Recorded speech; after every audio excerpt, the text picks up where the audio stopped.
Bom, amados,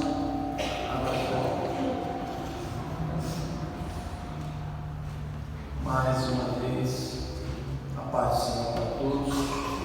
Hoje é a terceira aula do módulo 1 ainda. São pelo menos 4 módulos e nós temos que acelerar, porque nós já estamos no final de julho, agosto, setembro, outubro, novembro. O curso vai terminar justamente próximo ao aniversário da igreja. E no aniversário da igreja serão feitas as consagrações. Serão feitas as consagrações, ok? Para aqueles que vão ser obreiros, diáconos e evangelistas, em nome de Jesus. Eu quero fazer um complemento sobre o início da aula da semana passada, a qual nós falamos sobre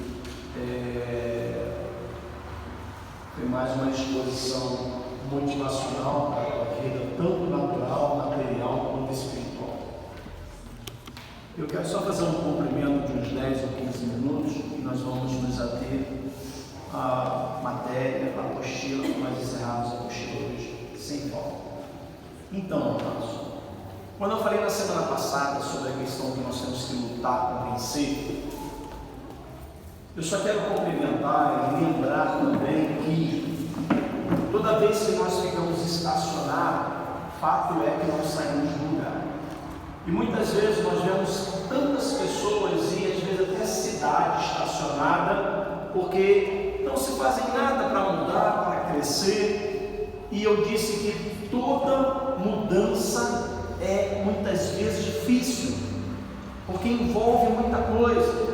Se você vai fazer uma faculdade longe, envolve talvez você morar fora da cidade, distante do teu pai e da mamãe, mas isso tudo vai gerar uma nova vida, um novo futuro. Lembra que eu comentei disso? E eu falei também, na realidade eu falei isso que eu vou dizer aqui agora, numa outra pregação, num dia de culto, que eu falei que hoje nós somos o fruto da semente de ontem que foi plantada.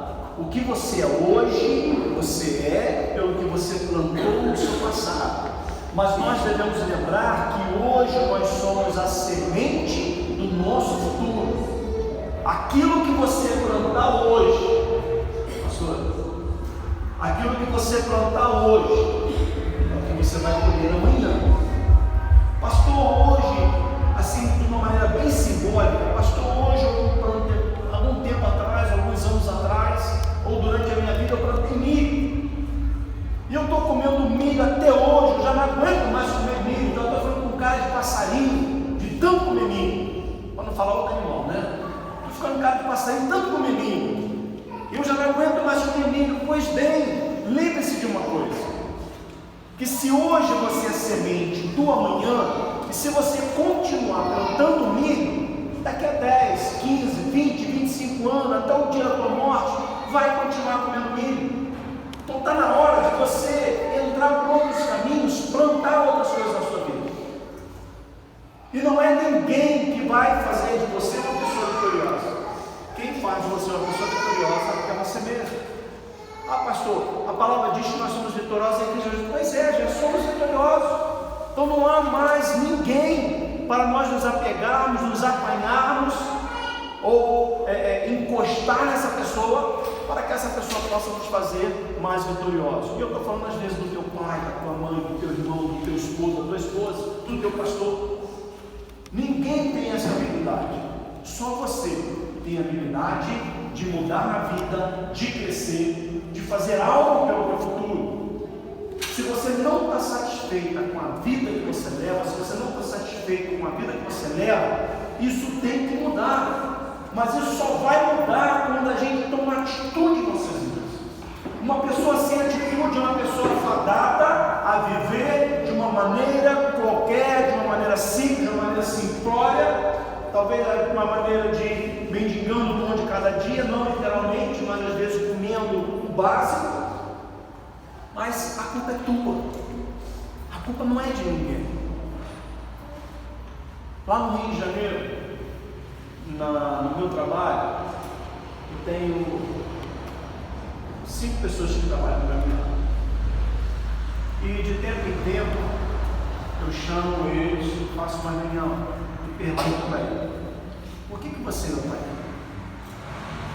Ganhando um salário da categoria que hoje é R$1.200.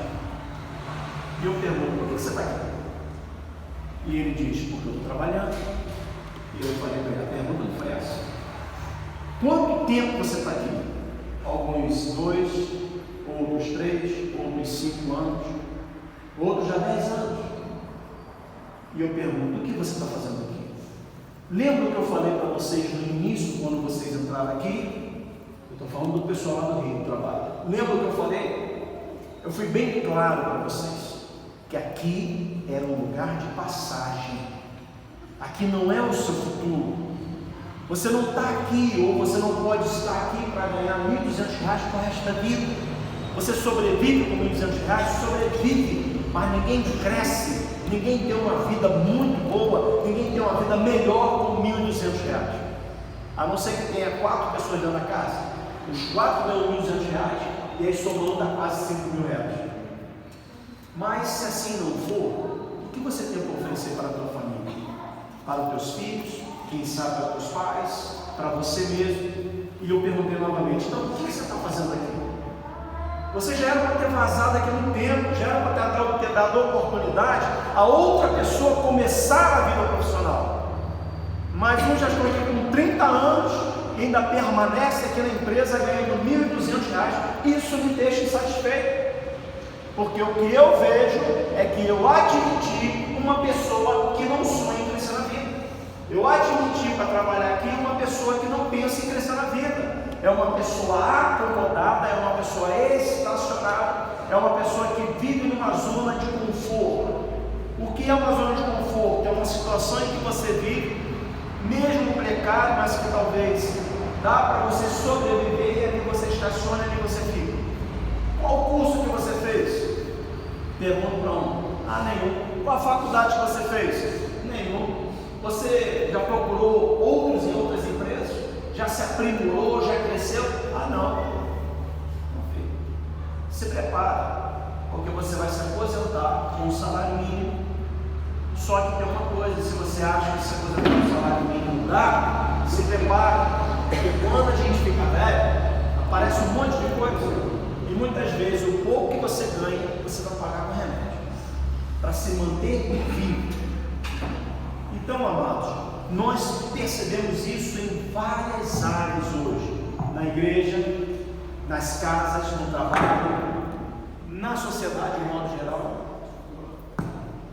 Na sociedade de modo geral. E o que você vai fazer para mudar isso? Então, uma pergunta que eu faço para vocês hoje: o que você vai fazer para mudar a tua vida? Você vai fazer?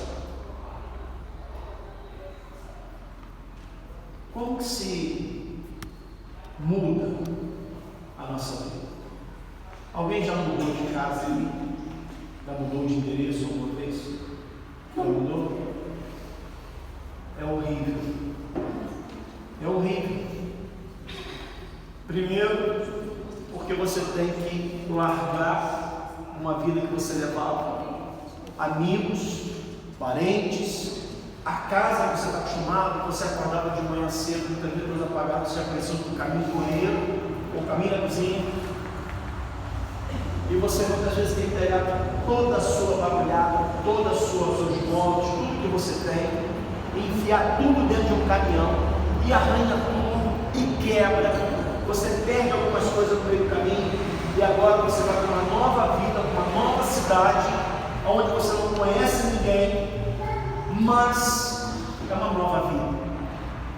Pode ser uma vida melhor, pode ser uma vida pior, mas é uma nova vida.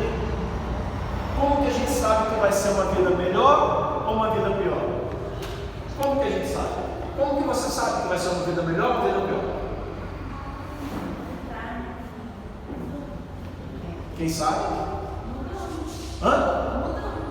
Sim, mas aí você mudou. Hoje é o primeiro dia que você está nessa situação. felicidade. Como você sabe que a sua vida vai ser melhor ou pior? Como você sabe?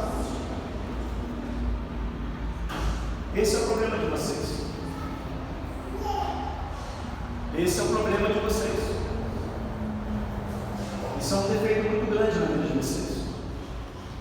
Se alguém não respondeu porque não quis responder, mas já sabia a resposta, ótimo para você. Mas se você não respondeu porque não sabia a resposta, é um problema na tua vida. Sabe por quê? Porque só tem que estar determinado aqui dentro. Eu vou para uma nova cidade, uma cidade nova, um novo lugar, e lá minha vida vai ser diferente. Sabe por quê? Eu vou fazer acontecer.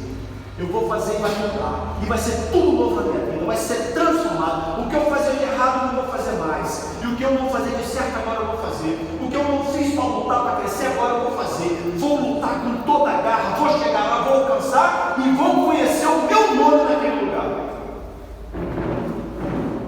Aí se você muda, esperando que as circunstâncias ao seu redor façam com que a sua vida seja melhor, você vai quebrar a cara.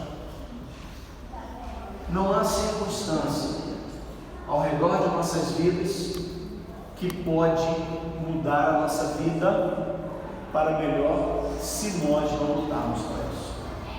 É claro, talvez você diga assim, pastor, mas se de repente eu for para aquela cidade e chegar lá e eu estou morando numa casa, resolvo plantar um pé de aipim, vou plantar duas ramas de aipim, e de repente eu acabo assim, eu acho um diamante que vale R$2 milhões.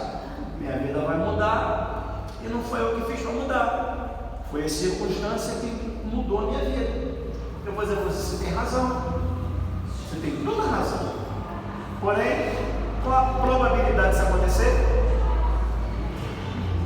Quem foi que achou uma pedra grande de diamante no interior? E se eu jogar na bola?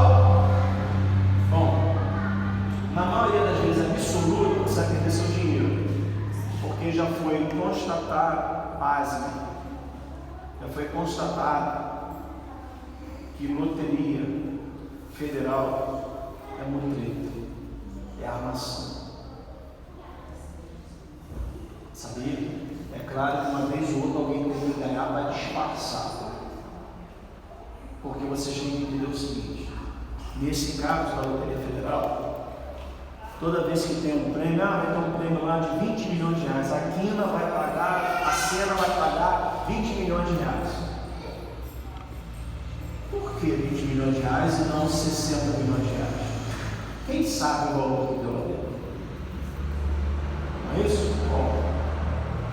Segundo, por mais que fosse o valor certo, o governo ganha quase 50% disso. Então, quanto mais ninguém ganhar, mais as pessoas jogam. E as pessoas mais jogam porque são o quê? São o quê?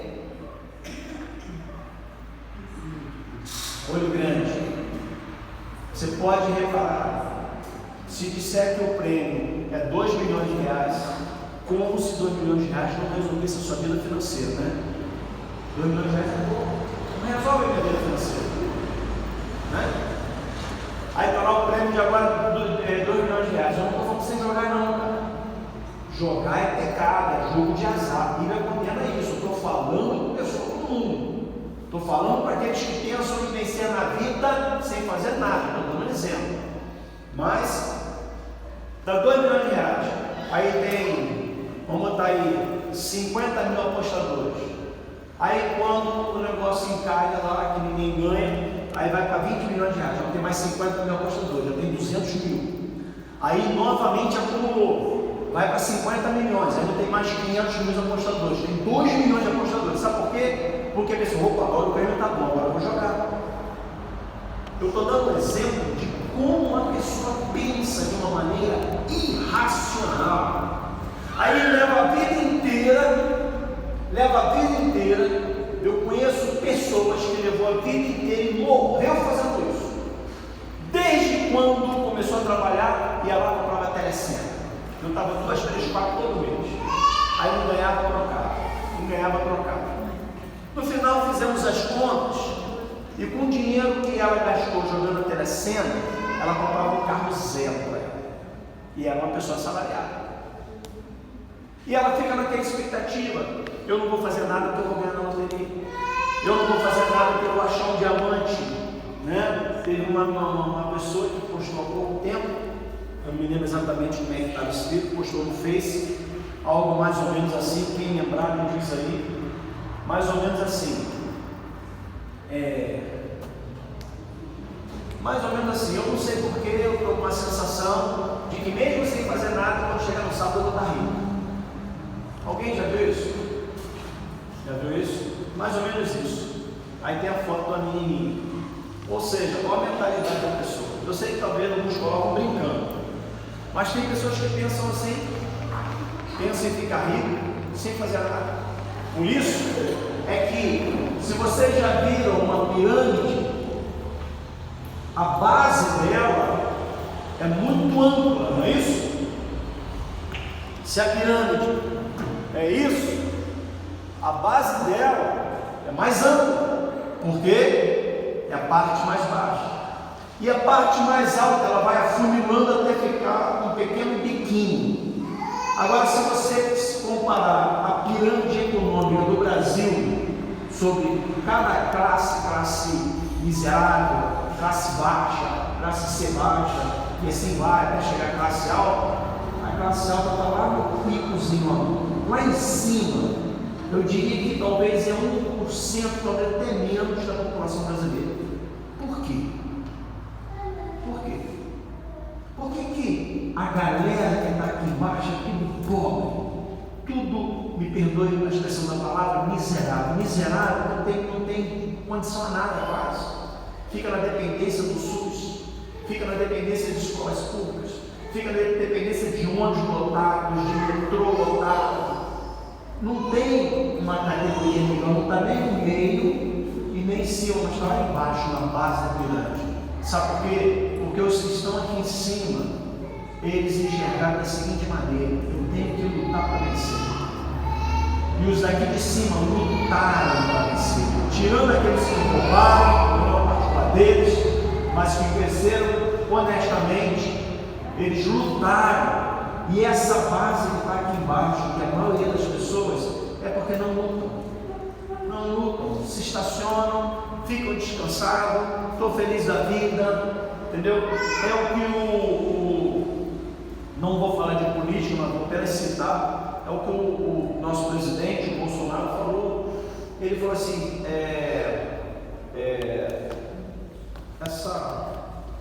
é que é na cesta básica, não é o nome? Bolsa Família. Ele diz o seguinte: a Bolsa Família é a pior coisa que o brasileiro pode receber. Sabe o que acontece? Há pessoas que realmente, de fato, de verdade, dependem da Bolsa Família. Isso é fato. Mas há pessoas que se acomodam na Bolsa Família. Dá para colocar o feijão com arroz dentro de casa? Ali eles estacionam. Ali eles ficam quietinhos. Quando na realidade nós não podemos ficar dando direto às pessoas o peixe. Nós temos que dar a vara para pescar, o anzol, e ela corre atrás da isca e vai pescar. Porque se eu der um peixe, imagina o seguinte: imagina Simone, está com fome, tem um rio maravilhoso ali, e eu dou a Rony hoje um peixe.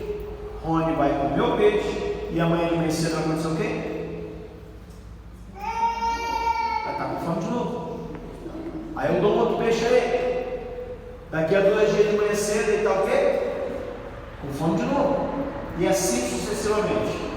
Porém, vou fazer o contrário. Rony, vou te dar o peixe de hoje, que você está com fome, mas também vou te dar uma vara para pescar, um anzol, e vou te dar de onde você consegue as iscas. Só acabar um barranquinho ali, vai pegar uma minhoquinha, botar ali e vai pescar. Aí o Rony pesca um peixe lá rapidamente, e daqui a pouco ele diz assim: pô, já peguei um, vou pegar outro, e novamente pega outro, e novamente pega outro. No final de um dia, ele está com os ocozinhos, com uns 20 peixes grandes. O que ele vai fazer? Um exemplo: Ele vem para a rua, quem quer comprar peixe, quem compra peixe, aí ele vende pelo menos 15 e guarda 5 para ele. Já ganhou dinheiro? Correto? Aí no dia de amanhã ele pensa da seguinte maneira: peraí, se eu cheguei 10 horas da manhã e saí 3 horas da tarde e peguei 20 peixes, eu vou chegar 8 horas da manhã e vou sair 6 horas da tarde. Aí assim ele faz. E aí ele pega 30 peixes. E ao invés de vender 15, ele vai vender 25. E ele começa a perceber que vende bem. E ele chama um rapaz para ajudar ele. E aquele rapaz também, junto, pega 50 peixes. Ele dá um chocado no rapaz, o serviço do rapaz, e ele vende e ganha mais. E assim ele começa a fazer. Daqui um dia ele aluga um salãozinho ali, monta uma peixaria. Ok? Aí Rony está lá montando, ganhando agora, por exemplo, R$300 por dia. O que dá uma média, vamos diminuir, R$200 por dia. Numa média de 26 dias de trabalho, dá R$5.000 e R$3.200. Ok? Aí Rony pensa o quê? Peraí, aqui em vendedor, o máximo que eu consigo vender de peixe por dia é R$100. Por mais que eu lote a peixaria, eu vou vender no máximo R$100. Por quê? É a quantidade de consumidores, é a quantidade de pessoas que vão para cá. Sabe o que eu vou fazer? Eu vou abrir uma peixaria lá em Divino também. E depois outra em Carangola. E depois outra em São Francisco. Quando vê, pouco tempo que se passar, Rony vai ser chamado de quê? Rei do peixe. Porque ele mandou no mercado. Porém, é fácil fazer isso, Rony? Não é não? Você tem que trabalhar, pensar, arriscar. Eu já ganhei aqui meus R$100 por dia em vendedor. Eu vou lá em Divino, alugar um salão, botar freezer, botar balcão, botar prateleira, botar um caixa, botar um funcionário. Aí que não dá certo. E se não der certo? Não vou arriscar não, vou ficar no meu cantinho quieto aqui. Vai viver o resto da vida com R$100 por dia. Porque só aqueles que arriscam é que vencem. Você pode montar a peixaria de vinho e dar errado? Pode. Mas se der certo, aí você já parte toda a cidade. A nossa vida é assim. A nossa vida é feita de riscos.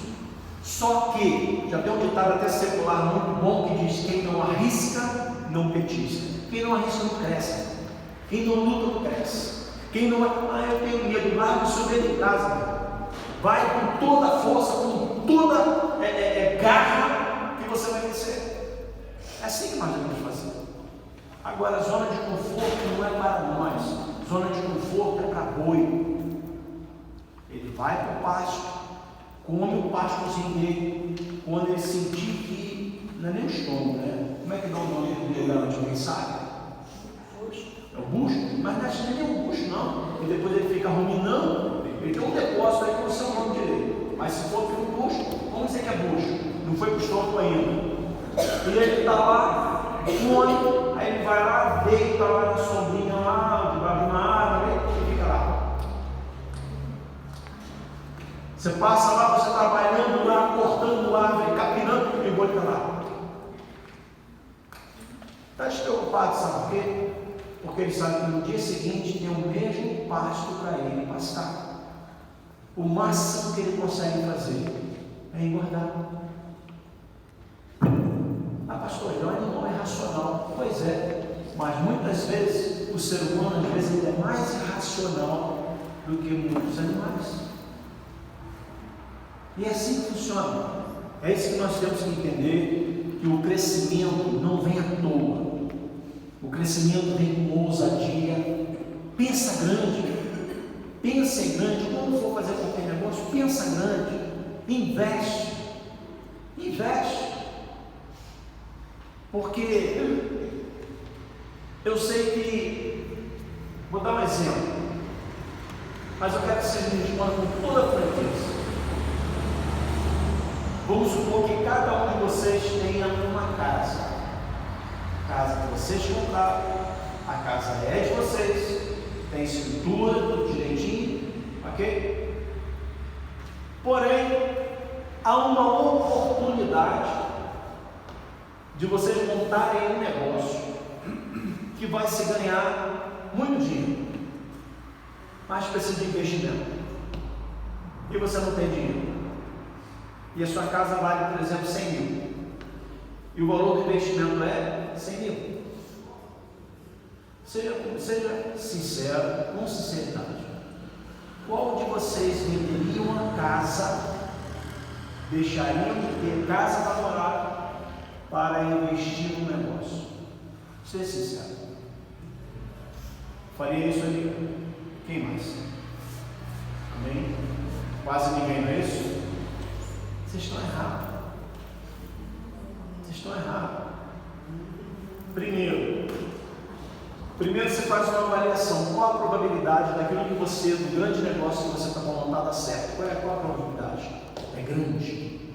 Porque, meus amados, não tentem montar um negócio que vocês não entendem nada, num lugar onde não vende nada, num lugar onde o dinheiro não circula, vocês vão quebrar a cara. Mas, se você entende do negócio, o lugar no qual você quer montar tem uma boa perspectiva de venda, de crescimento, de dar certo, e o dinheiro, de certa forma, né, no Brasil hoje não está circulando muito, quase em lugar nenhum, mas o dinheiro está circulando, por que vocês não fariam isso? Você tem que arriscar. Por isso, o topo da pirâmide, tem pessoas que não têm medo, mas só vai se quebrar a cara. Se quebrar a cara, quebrou. Aí morar numa casinha alugada, vai continuar ralando, lá na frente junta dinheiro novamente, monta um outro negócio e vai dar certo. Eu montei um negócio na minha vida que não deu certo, mas eu montei um negócio na minha vida que eu ganhei muito dinheiro. Aí o negócio começou a cair, sabe o que eu fiz? Entrei na zona de conforto, parei, vou continuar aqui, e foi caindo, e eu continuei. Chegou um ponto em que, quando eu deveria acordar, eu resolvi fazer a obra de Deus. Então não podia mais investir, para não misturar as estações. Moral da história: hoje, o trabalhinho que eu tenho lá no Rio de Janeiro, mal dá para pagar uma escola. Mas, se eu quiser mudar isso, eu mudo a qualquer momento. A qualquer momento. E se eu tiver que vender minha casa no Rio, onde minha filha está morando, para investir, eu faço isso na hora. Sabe por quê? Se não der certo, eu não consegui uma casa, eu não comprei uma casa muito boa lá no Rio, eu compro outra. Se não for agora, daqui a um ano, daqui a 3 anos, daqui a 5 anos, daqui a 10 anos, se não der certo. Mas e se der certo? E se o negócio for muito bom? A casa que eu vendi, que outrora valia, por exemplo, o valor que a gente estava falando que valia 100 mil, agora eu posso comprar uma casa de 400 mil, tenho uma empresa maravilhosa, tenho 3 carros zero na garagem. Como é que você consegue isso? Arriscando. Só que se você não tem dinheiro, o único bem que você tem é a sua casa, você vai investir como? Vai montar um negócio como? Vai esperar o dinheiro entrar como? Como que você vai crescer na vida? Tem pessoas que é apegada ao bem, mas esquece que muitas vezes aquele bem é que é o primeiro degrau, é o trampolim. Alguém sabe o que é trampolim? Trampolim é onde você pula, vai pulando, depois te dá um impulso e você vai longe. Trampolim para que você alcance algo na tua vida, para que você cresça na tua vida. Então nós precisamos nos desgarrar de coisas naturais, ou um bem que a gente adquiriu, para que, se não houver necessidade de vender, permanece ali. Mas se houver necessidade de vender, para uma oportunidade ótima, que você conhece o produto, você conhece o mercado em si, você tem a vida, tudo para dar certo. Tem tudo para dar certo. O único problema é o recurso. O recurso está na tua casa, e você não vem na tua casa e vai permanecer, desculpa a expressão, na miséria o resto da vida, a não ser que lá na frente você desperte de outra maneira. Mas se você esperar, pastor, não dá volta, hoje eu não tenho, mas amanhã eu vou ter, então continua esperando não dar volta. Continua esperando o mundo dar volta. Então, continuar esperando o mundo dar volta é que muita gente continua numa situação difícil. Você tem que galgar novos caminhos. Você precisa crescer. E só você pode fazer isso. Deus pode me ajudar. Deus não dá vida boa ou vida fácil a ninguém. Vida boa até dá, mas Deus não dá vida fácil a ninguém. Eu costumo dizer que o pessoal fala assim: Deus abre as portas. Eu sei que a Bíblia fala desta maneira, mas eu prefiro ver da seguinte maneira: Deus destranca as portas para você, mas você tem que levantar, ir até ela, meter a mão na maçaneta, girar e entrar. Ou você quer que Deus te leve no colinho até dentro da bênção?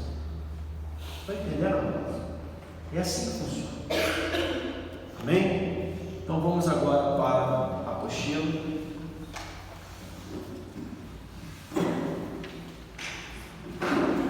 O título lá em cima é Imagens ou Ídolos, não é isso?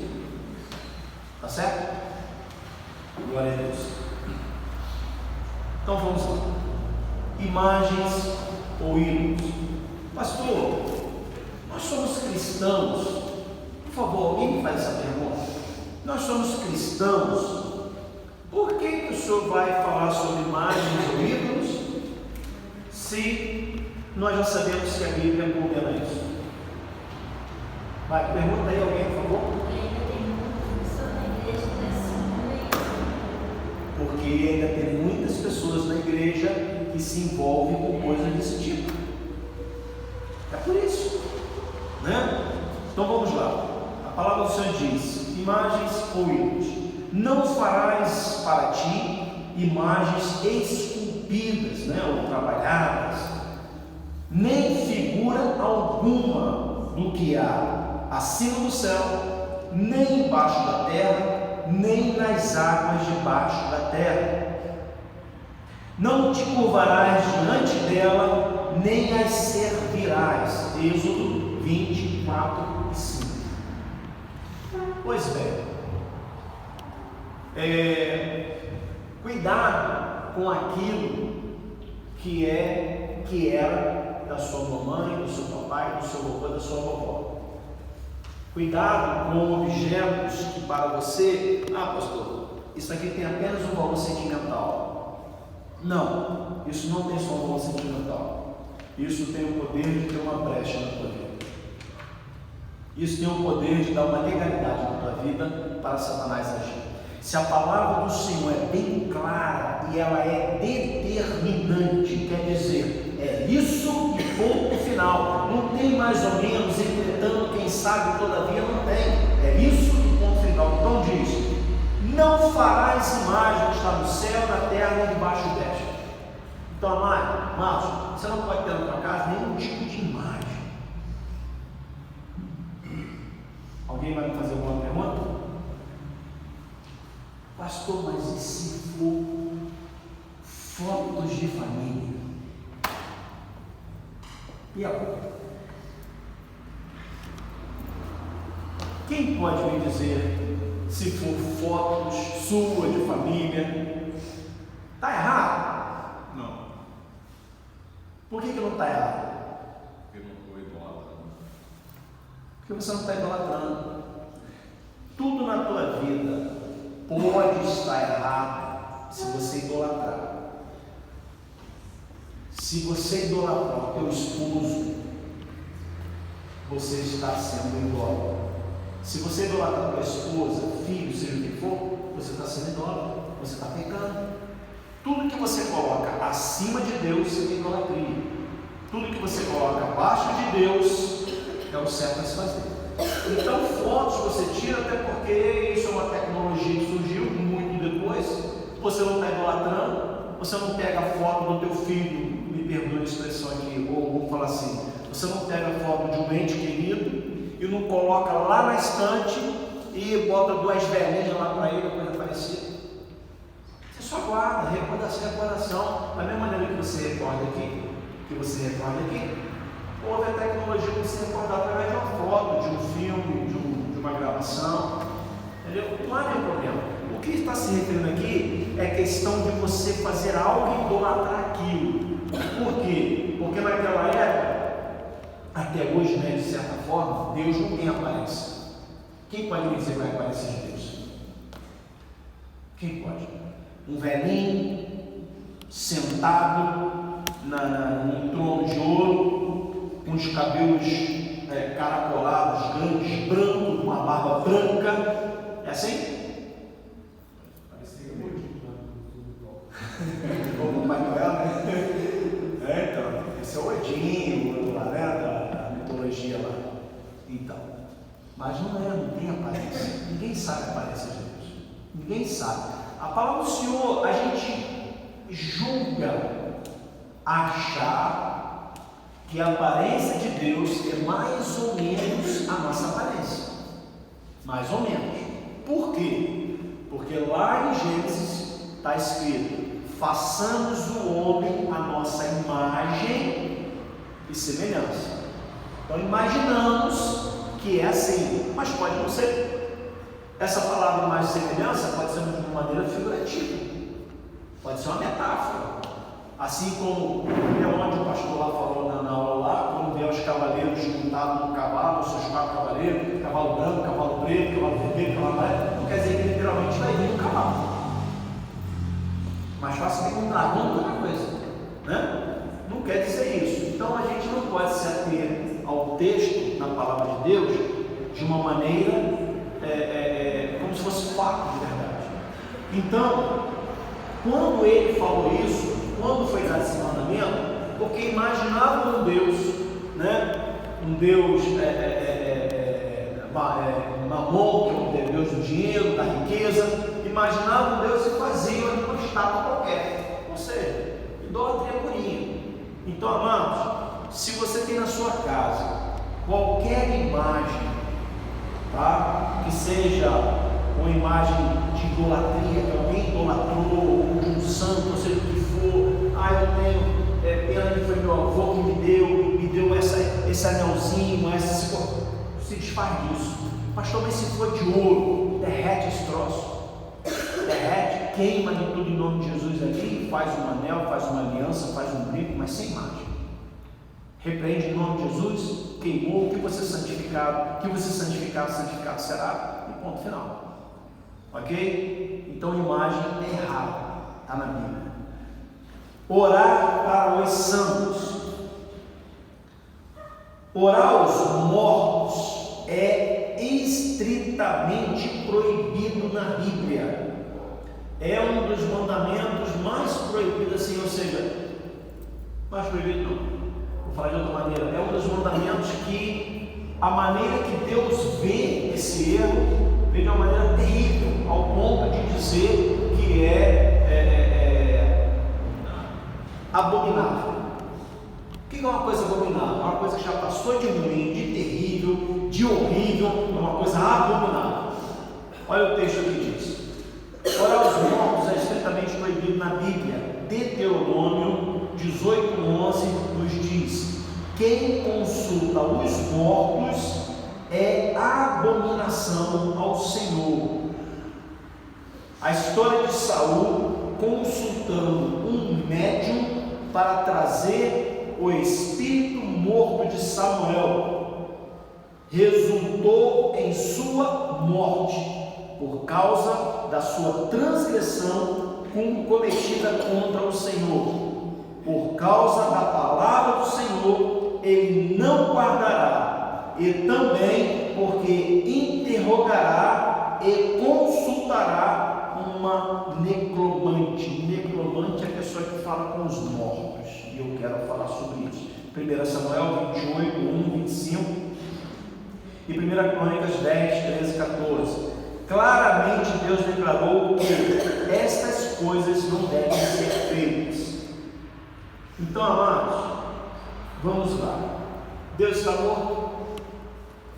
Deus está morto? Não. Jesus está morto? O Espírito Santo de Deus está morto? Então, quando eu oro a Deus, pedindo que o Espírito Santo de Deus age em nossas vidas por meio daquele que Ele nos enviou, a saber, Jesus Cristo. Eu estou orando a Santíssima Trindade que está viva, ok? Viva. Mas e se eu orar a São João, São José, São Pedro, Santo Antônio, Maria? Eu estou falando com uma pessoa viva? Jesus morreu? Morreu? Mas ressuscitou o terceiro dia, então está vivo. Pastor, o que foi que pode falar? Não, porque Lázaro ressuscitou, mas morreu de novo. E lá ficou morto até hoje. Ele está mortinho lá. Não é isso? Então, se Lázaro, São José, São João, São Joaquim, daí por diante, esse povo não está morto? E se eu falar, o casamento para mim, eu estou falando com quem? Estou falando com um morto. Não é isso? E se eu estou falando com um morto, não podia ter falado isso.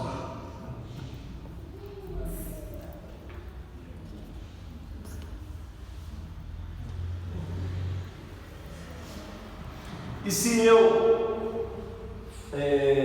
estiver falando com um morto, eu estou sendo abominável ao Senhor. Não sou eu que estou dizendo essas palavras. É a palavra de Deus que está dizendo. Jesus falou assim: olha, tudo que pediste ao Pai em meu nome, Ele vos dará. Disse mais ainda: vós tem um intercessor no céu, sou eu, Cristo Jesus. Ok, amados? E é interessante que Deus não quer que faça a imagem nem dele, nem de Jesus, e muito menos do Espírito Santo de Deus, que você não tem nem como imaginar uma imagem do Espírito Santo de Deus. Jesus, você pode imaginar mais ou menos, já passou aqui pela terra. Se for para imaginar mais ou menos, não tem nada a ver com esse Jesus que a gente assiste aqui. Tem nada a ver. Cabelos mais ou menos lisos, branquinho, olhos azuis, né? Tem nada a ver. Porque o povo daquela região lá é um povo mais moreno, sol quente, o cabelo é diferente, né? A feição é diferente, não tem olhos azuis, não tem nada a ver. Mas enfim.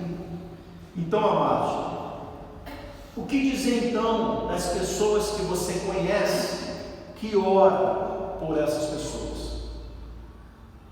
Eles estão errados. E o que nós temos que fazer? Pedir a Deus que um dia Deus abra os olhos dessas pessoas. Porque se elas forem na Bíblia, e ler o que está escrito, elas verão que não é a igreja evangélica que condena isso. O que condena isso é Deus, é a própria palavra. Alguma pergunta? Dia de finados ou visitar o túmulo de quem morreu. Quem visita o túmulo aqui do ente querido? Pastor, perdão. Voltando ao assunto que o senhor estava anterior. E se por eventualidade a gente for num local que tiver imagens, tem vários tipos de imagens. Sim. O que o senhor aconselha deve ser feito? Bom, a pergunta sua, pode falar. Mas às vezes a pessoa, às vezes a gente não, de primeira instância, a gente não consegue convencer a pessoa ou mostrar a realidade, a pessoa abre os olhos, né? Geralmente não há. Então eu falo assim, alguma coisa que a gente possa se precaver. Sim. Vamos lá. Primeiro, como eu disse, sua pergunta é bastante pertinente e é bastante interessante porque tem detalhes que passam despercebidos. Quantas vezes você vai dar um passeio? Há pouco tempo, algum tempo atrás, eu fui dar um passeio lá em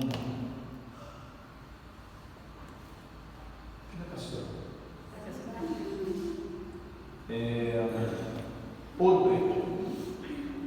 Eu fui lá em Ouro Preto.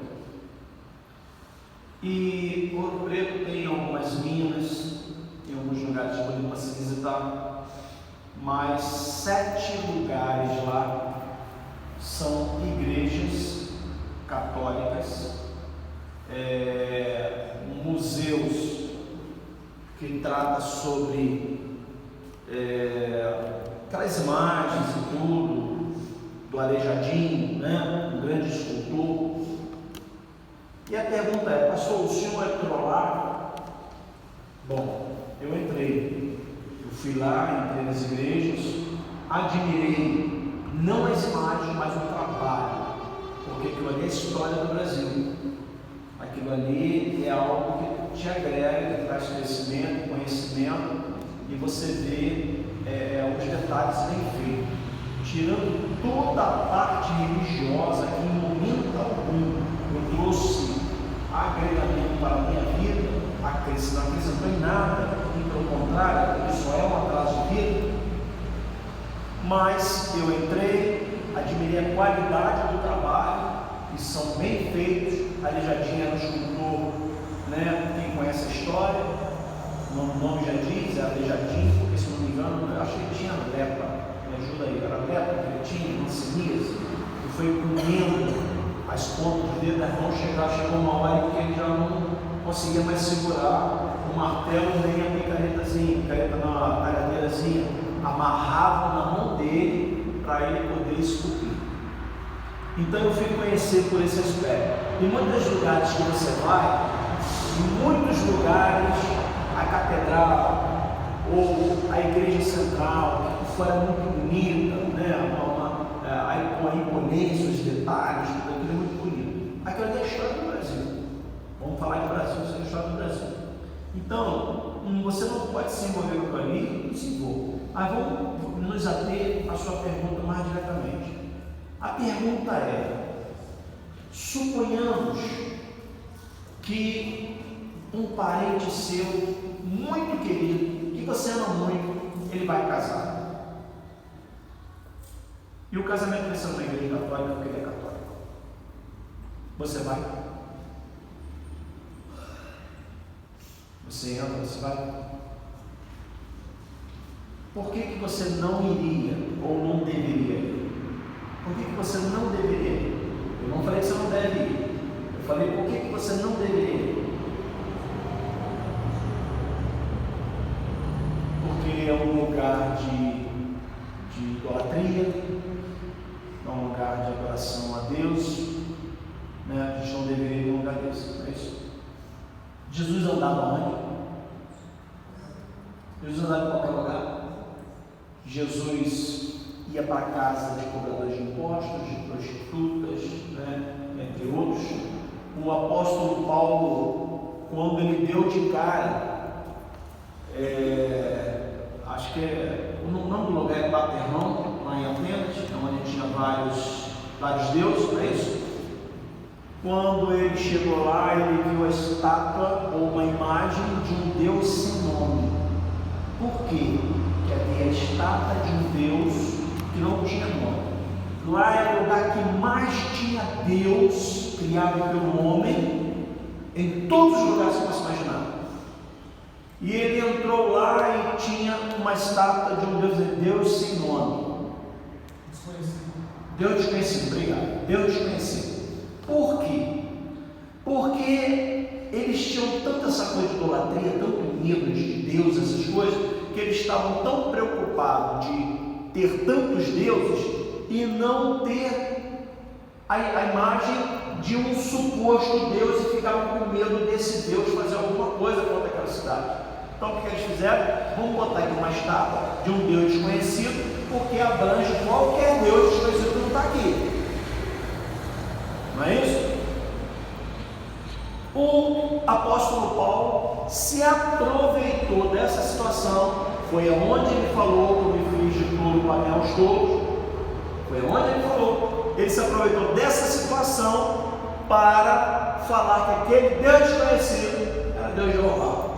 Não se baseando na imagem, mas no nome, Deus desconhecido. Se baseando na imagem, no Deus Jeová, o Deus Todo-Poderoso dos Santos.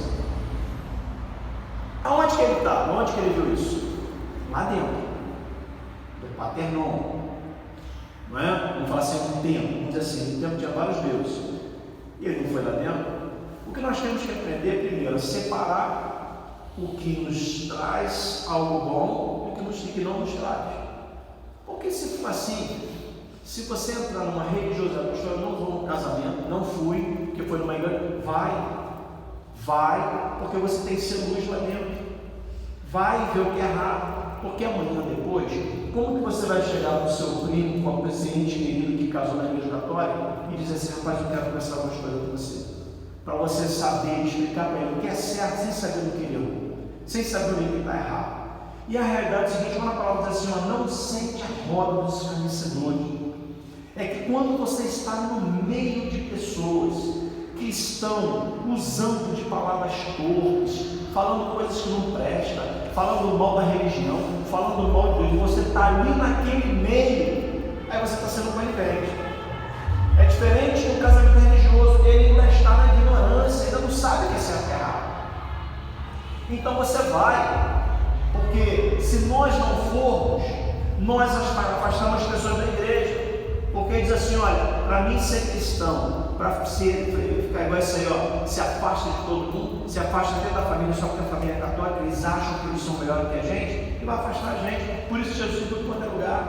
Aí Jesus diz assim, ó, eu não vim para os sãos, vim para os doentes. Nós somos considerados sãos. Os doentes estão lá fora. Então se você não entra num lugar como esse, para ter aquele momento de alegrar o coração do teu amado, de pessoas que gostam de você, como é que você vai fazer? Entendeu? Agora, tem um lugar que eu não entro, não importa quem seja. Não importa quem seja. Pode ser a pessoa que eu mais amo nessa terra, se estiver trabalhando lá, ou se montar um negócio desse, eu não entro. É uma casa de umbanda. Aqui chama casa de umbanda também? Que vende aquelas estátuas de chucaveira, de tudo quanto é bicho. Aí eu não entro. E se eu entrar num centro de macumba, não eu posso falar para eu vou casar no seu macumba. Não vou não, porque ainda não vai ser pensado. Aí eu estou compactuando. Eu não vou não. Se eu for, o negócio vai pegar fogo lá dentro, meu irmão. Vai ter uma briga sem nada lá dentro. Na verdade, quando eu fiz a pergunta, eu imaginei uma situação mais ou menos assim, só que não você entrando sabendo, porque às vezes você entra numa casa de uma pessoa, Não tem problema. você não sabe, na verdade, na casa, se uma casa não vai ser legal, você nunca sabe que você vai encontrar lá. Sim. E quando a gente não sabe para a pessoa, muitas das vezes você pode encontrar qualquer coisa. Sim. Não deixa de ser amigo da pessoa, porque você viu algo na cara da pessoa, não fala assim. Não, você tem perguntado isso. Não deixe de servir a pessoa, não deixe de visitar a pessoa. Você simplesmente ora antes de entrar, Senhor. É qualquer coisa lá dentro. E ao eu entrar, o Senhor entra comigo. E o que tiver lá dentro vaza na mesma hora. Entendeu? Então você ora, para você não ter problema. E entrou, conversa normalmente com a pessoa. Pastor, eu posso almoçar e jantar na casa daquela pessoa? Pode, não deve. Deve, que contamina o homem não é o que entra pela boca, não, que sai da boca. Paulo já disse isso, tá? Ainda diz que poderá pisar escorpiões e cobra, não será envenenado, vamos dizer assim. Então, o que você tem que fazer é ser a luz lá dentro das trevas. Não entrar paz. É doido, isso é errado, você vai de imagem. Isso é do inferno, não faz isso não. Tem demônio errado, não faz isso não. Conforme a gente viu algumas vezes, não faz isso não. Vai aos pouquinhos. Vai falando para ele, aos pouquinhos vai trabalhando, para que a pessoa entenda, porque na maioria das vezes a pessoa não sabe o mal que está fazendo. Eu, quando era novo, ia sempre de macumba, adorava comer aqueles doces lá que estava na praça, que só colocava para santo lá. Eu sentava do ladinho lá, eu era moleque, 12, 13 anos, sentava do ladinho, pegava aquele extratinho lá, só saí de lá com a barriga doendo. E o Nildo está rindo porque ele faz isso também. Não é isso, não? Mas eu fazia. Eu não sabia o que eu estava fazendo. Eu era pobre. É onde eu não quero comer doce de graça. Eu fazia o quê? Quando tinha festa em centro de macumba, E centro de Umbanda, centro de Pilar, fazer aquele monte de doce, eu ia. E hoje, pastor, o senhor vai? Não por esse motivo. Eu posso ir lá se Deus mandar. Mas só vai lá, porque eu trabalho com você lá dentro. Eu vou na mesma hora. Água lá para compactuar, para comer doce de tudo. Entendeu? Mas dentro de cada pessoa é diferente. Você tem que ligar lá dentro. Pegou doce? Era um lugar que melhor qualidade. Então vamos lá. Voltando, dia de finados ou visitar túmulo de quem já morreu. O feriado do dia de finados, na qual as pessoas rezam a fim de ajudar as almas no purgatório a obter a bem-aventurança celestial, teve a sua data fixada em 2 de novembro durante o século XI pelos monges de Cluny, na França. Embora havia confusão, a New Catholic Encyclopedia, ou a Nova Enciclopédia Católica, afirma que durante toda a Idade Média era popular a crença de que nesse dia as almas do purgatório podiam aparecer em forma de fogo, fato, bruxa, sapo, etc. Isso não existe, tá? Isso é tudo ficção, isso é toda história que o inimigo coloca na mente das pessoas para poder tirar o foco que é Cristo Jesus. A maior artimanha, a maior estratégia de Satanás na vida do cristão é tirar o foco, é fazer ele perder tempo com outra coisa. Essa é a maior artimanha, porque quando você perde o foco, você fica vulnerável. É como se você perdesse o capacete, a couraça, perdesse o escudo, você fica vulnerável. Então, essas coisas criadas na Igreja Católica, né, tudo isso é o que leva a pessoa a ser vulnerável. Nessa questão de dia de finados, amado, a palavra do Senhor é bem clara, me faz lembrar daquele apóstolo antes, quando Jesus chamou ele, venha, siga-me, e ele disse, mestre, deixe eu primeiro enterrar o meu pai, depois que eu enterrar o meu pai, eu passo a te seguir. O que ele quis dizer nessa passagem? Não é que o pai dele já tinha morrido, não, porque se fosse para gastar meia hora, 2 horas para enterrar, Jesus não ia falar nada. Deixa enterrar, não há problema em enterrar, pelo contrário. O enterro não só é algo religioso, mas é algo também sanitário. É algo para poupar doenças, essas coisas, porque o corpo exposto pode gerar muita doença. Então se enterra para evitar doença, né? Pastor, não só a questão também do parente não estar vendo ali, né, aquela situação, enfim, tem várias situações. Aí, quando ele falou isso, na verdade ele quis dizer o seguinte: mestre, o meu pai já está velho, então talvez ele leve 5, 10 anos para morrer.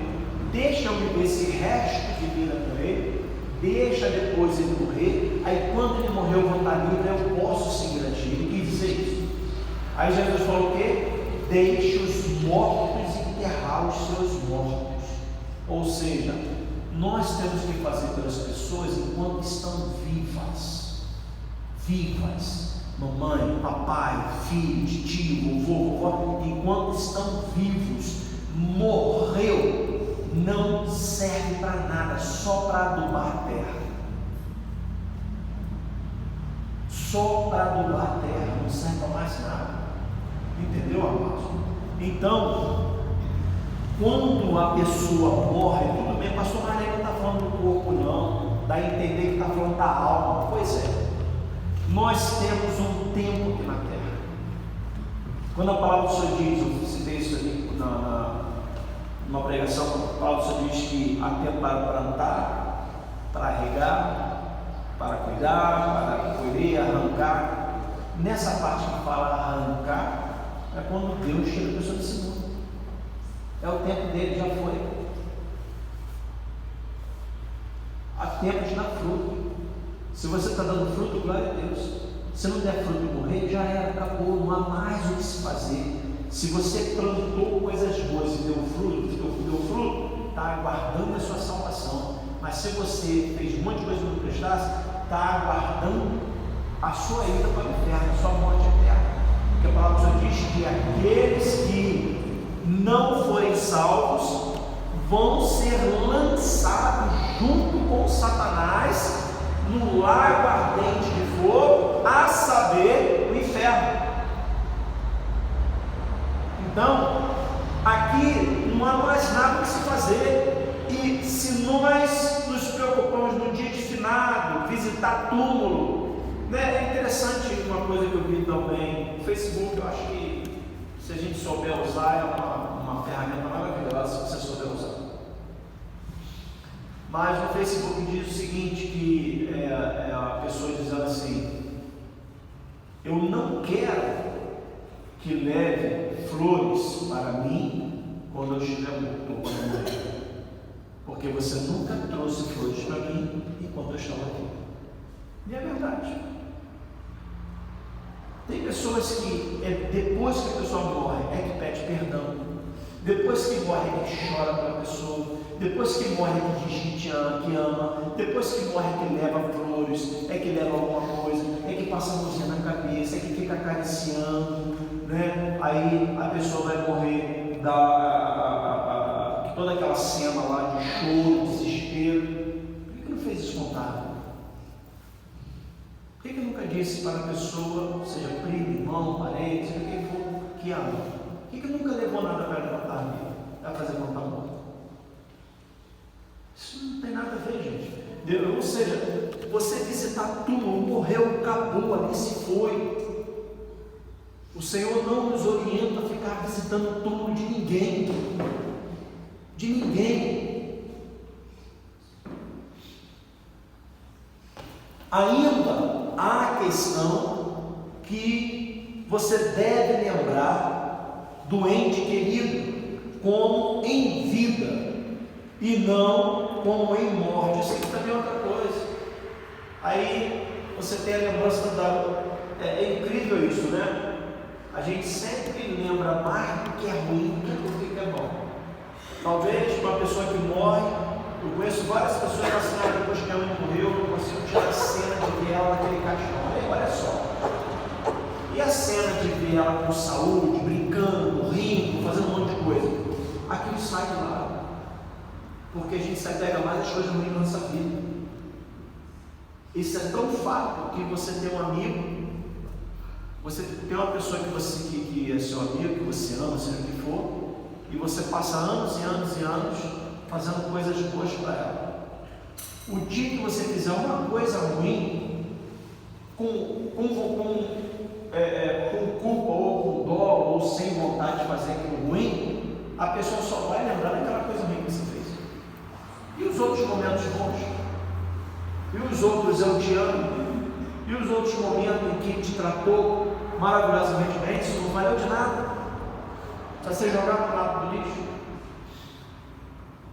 Ainda há a questão que deve se lembrar do ente querido como em vida e não como em morte. Isso só traz mais dor ao coração e a forma desnecessária devemos fazer de tudo por eles enquanto vivos, pois depois da morte eles não sentem mais nada. Meu pai morreu tem uns 10 anos. Fui ao enterro, na verdade fui ao velório, depois estava lá no enterro, orei pelo significado, para que o Senhor guardasse os nossos corações, que o Espírito Santo de Deus consolasse os nossos corações. Daí em diante nunca mais fui. 10 anos que eu não boto o pé lá no túmulo onde meu pai foi enterrado. E disse ele: vivendo ainda a criança, jejuei e chorei, porque dizia: quem sabe se Deus se compadecer de mim e viverá a criança. Porém agora que está morta, por que jejuaria eu? Ou seja, já morreu. Poderei eu fazê-la voltar? Eu irei a ela, porém ela não voltará para mim. Segundo Samuel 12, 22 a 23. Morreu. Ok? Pastor, e se eu quiser ir lá, ué? E se eu quiser ir lá ver o turno da minha mãe? Eu vou dizer da seguinte maneira para você: você está errado. Porém, a palavra do Senhor diz que Deus nos deu algo chamado livre-arbítrio. Você faz aquilo que você achar conveniente. Eu estou orientando para você, segundo a luz da Bíblia, que é errado. Cada um faz aquilo que quer. Não é isso? Eu já falei aqui na igreja, não em relação ao culto, aqui dentro da igreja. Se é coisa errada, eu não vou aceitar, mas na tua vida lá fora, se você quiser fazer coisa errada, eu não vou proibir, porque não sou eu que proíbo. Que proíbe é a palavra de Deus, que proíbe é Deus. Se você quiser fazer, o Senhor me proibiu e no final das contas não foi salvo. Ué, se eu não posso salvar, eu também não posso te proibir. Qual direito eu tenho de proibir para você se eu não tenho direito, se eu não tenho a condição de salvar ninguém? A palavra do Senhor diz aqui, é interessante, né? Quando fala sobre as crianças, diz assim, ensina ao pequenino o caminho que deve andar. Então eu ensino a cada um de vocês o caminho que deve andar, mas não diz proíba ele de pecar. Diz isso? Não diz proíba ele de pecar. Proíba, ensina o pequenino que deve andar. Então eu ensino, cada um escolhe o que deve fazer. Agora, se eu souber que está tudo errado lá fora, né? Eu sei que talvez dizer assim, pastor, não existe pecadinho e pecadão, mas existem pecados e pecados. Existem pecados que é inerente a cada um de nós. Existe pecado que cada um de nós erra e não é algo tão grave que vai denegrir a palavra de Deus, que vai denegrir a imagem da igreja, que vai denegrir a imagem da liderança de vocês. Agora, a pessoa está lá fora, por exemplo, faz parte do louvor, chegou lá fora, alguém queria soltar um palavrão, às vezes vai até mais carregado, às vezes faz ter algo assim que nem pensou na hora, mas está lá fora com a carteira de cigarro no bolso e fumando para todo mundo ver, ou sentado na mesa de um botequim tomando cerveja, é brincadeira. Aí você está pedindo demais. E aí, se eu souber disso, não vai. Não vai fazer obra não. Missa de 7º dia, mesma coisa assim, não tem nem muito o que falar. Missa de 7º dia, amados, tudo isso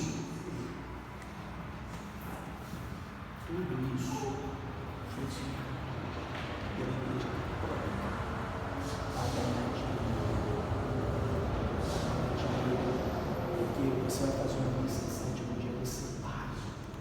Sem contar com as coisas que eu fico pagando, produzidas. Sim. Ok? Amém? Cuidado com o falar de igreja, não é o falar na igreja, é o falar de igreja. A todo o que disser uma palavra contra o Filho do Homem, ser-lhe-ei ou ser-lhe-á perdoado. Ao que disser, porém, contra o Espírito Santo, não será perdoada nem nesse mundo e nem em outro mundo. Quem olhar esse vídeo vai pensar que foi o pastor que caiu no chão. Aí ele só como é que vai ficar depois. Para quem amar, então tomem cuidado, porque há um pecado que não tem perdão. Eu não sei como é que isso vai se dar, nem imagino, nem tento parar para pensar. Mas há um pecado que não tem perdão. Você pode ajoelhar, rolar no chão, chorar, fazer o que você quiser, que não tem perdão. É o pecado contra o Espírito Santo de Deus. Não tem perdão. Então, nós temos que ter cuidado, porque às vezes você chega numa igreja e lá está um repré acontecendo mil coisas, né? E às vezes a gente fala assim: ah, isso não é de Deus não, isso é bagunça no homem, uma coisa parecida. E se não for? E se não for? Você está dizendo que o espírito que está movendo lá é o espírito de Satanás. Porque quando é do homem, envolve Satanás no meio. Mas e se for o Espírito Santo de Deus? E agora? E se for a multiforme graça do Senhor? Em outras palavras, Deus age como Ele quer, quando Ele quer, da maneira que Ele quer, com quem Ele quiser. Então nós temos que ter esse cuidado.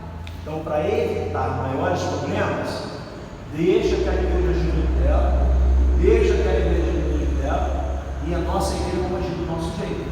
Se nós estivermos certo, glória a Deus. Se nós estivermos errados, Deus tem misericórdia da nossa vida, nos mostre o caminho certo. Porque se tem uma coisa que eu quero fazer na minha vida, é o que é certo.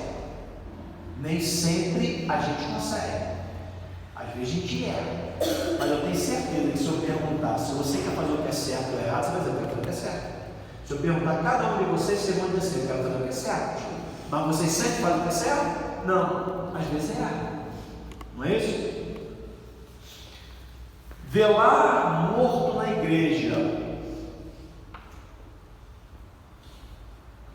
sem medo de responder quem acha que não tem problema de fazer um velório dentro da igreja de um ente querido. Vou dar um exemplo. Se o pastor de vocês morrer, se eu morrer, guardar a lembrança, né? Olhar ali para frente, lembrar que o senhor estava aí falando, explicando a palavra de Deus, não lembrar da gente. O que mais? O que mais? Isso é uma das coisas. O que mais? Se o pastor de vocês morrer, vocês não vão velar dentro da igreja, não, gente? Hã? Existe um lugar próprio para isso. O que mais? Vocês dois estão certos. Mas o que mais? Eu vou até brincar com vocês aqui. Se eu morrer, alguém me lá na igreja, nem puxar um pé de quem está na igreja. Vou fazer igual o pastor Miguel fala. O pastor Miguel fala assim: olha, se eu morrer, eu vou para o céu e aguardo você. E se você demorar, eu venho te buscar rapidinho. O pastor Miguel brincando, né?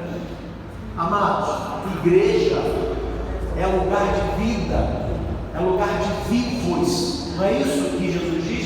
Deixa os mortos enterrar os seus mortos. Então, igreja é um lugar de vivos, é um lugar de vida, é um lugar de adoração. E defunto é algo imundo. A palavra do Senhor diz que a pessoa morta é algo imundo. Aí você pega algo imundo, bota dentro de onde é santo. Como é que faz isso? E conforme disse o Nil, dá lugar para isso. Ali a capela, agora, seja o que for ali, e como disse a nossa irmã Tânia, aí você pensa: a gente vem aqui, adora o Senhor, que lugar gostoso, que culto maravilhoso, como foi bom, puxa, como que a gente se sentiu aprendendo, aí vai aqui, vela um morto aqui. Aí toda vez que você sentar aqui, você vai olhar para o lado assim: de um morto, eu não acredito. Aí você né? Isso, se não tiver pessoas que ficarão com medo de igreja. Não é? Pois é. Pois é. E eu falei assim: dona Irmã, entra lá e vê se não tem alguém novo dentro da igreja.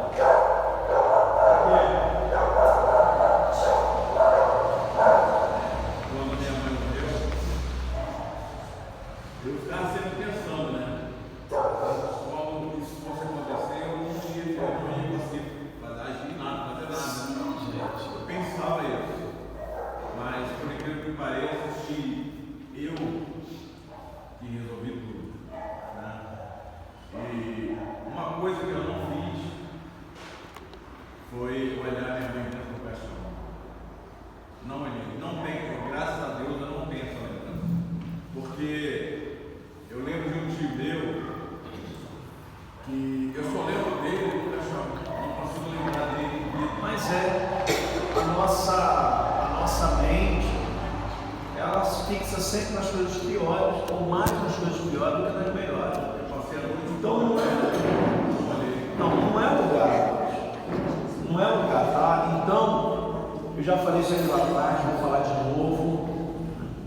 Não me peçam para velar nenhum ente querido, pode ser mãe, pai, filho, pode ser quem for, para velar aqui na igreja, que eu não vou velar. Se tiver, se o pastor tem que ir lá na capela, a capela cobra X, eu não tenho, a igreja vai dar um jeito, a igreja vai juntar os irmãos, nós vamos juntar junto, eu vou ajudar também, e nós vamos pagar o velório, mas não vai ter velório na igreja. Ok? Então, né? Igreja, igreja é lugar de adoração, lugar de vivos. Para os mortos não há mais nada a se fazer. Além disso, muitos entes queridos, quando vierem à igreja, terão uma visão da pessoa morta no altar ou mesmo no salão da igreja. Tocar em um morto, aquilo que eu falei, o morto é algo imundo. Aquele que tocar em algum morto, cadáver de algum homem imundo, será 7 dias. Ao terceiro dia se purificará com aquela água, e ao sétimo dia será limpo. Mas se ao terceiro dia não se purificar, não será limpo ao sétimo dia. Todo aquele que tocar em algum morto, cadáver de algum homem, e não se purificar, contamina o tabernáculo do Senhor. Aqui hoje nós podemos chamar de tabernáculo do Senhor. É a igreja. E aquela pessoa será extirpada de Israel. Extirpada quer dizer expulsa, porque a água da separação não foi aspergida, jogada sobre ele. Imundo será, está nele ainda a sua imundície. Esta é a lei. Quando morrer algum homem em alguma tenda, todo aquele que entrar naquela tenda e todo aquele que nela estiver será imundo por 7 dias. Números 19, 11 ao 14. Quer dizer que não basta só tocar. Não, basta você estar no ambiente, mas como você diz isso nos dias de hoje, de um ente querido que morre? A única coisa que você vai ter, Deus tem misericórdia dessa alma. Mas se você puder evitar a cara de vida, mas o que Deus tem misericórdia? A gente não está fazendo maldade, né? Cigarro. Acaso não sabeis que o vosso corpo é santuário do Espírito Santo, que está em vós, o qual tendes da parte de Deus, e que não sois de vós mesmos, porque fostes comprado por um alto preço. Agora, pois, glorificai a Deus no vosso corpo, na maneira que você conduz o seu corpo. 1 Coríntios 6, 19 e 20. E todo aquele que é escravo de algo é escravo do pecado, pois Jesus veio para te libertar. Ora, as obras da carne são conhecidas e são bebedice, glutonaria e coisas semelhantes a essa. Gálatas 5, 19 e 21. Pode falar?